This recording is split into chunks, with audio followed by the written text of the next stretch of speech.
啊？都是你们爱学的，对不对？羊串。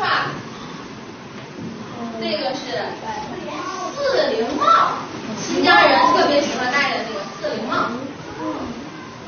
这个是他们的民族乐器，是风布拉弦乐。这个有认识的吗？手鼓。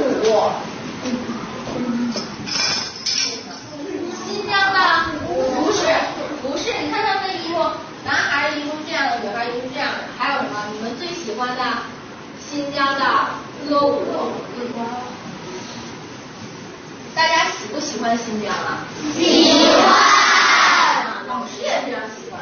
那有这样一位作曲家丁善德先生，他也非常喜欢新疆。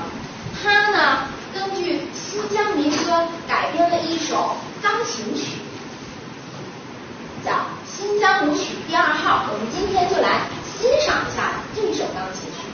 现在我们先看一下。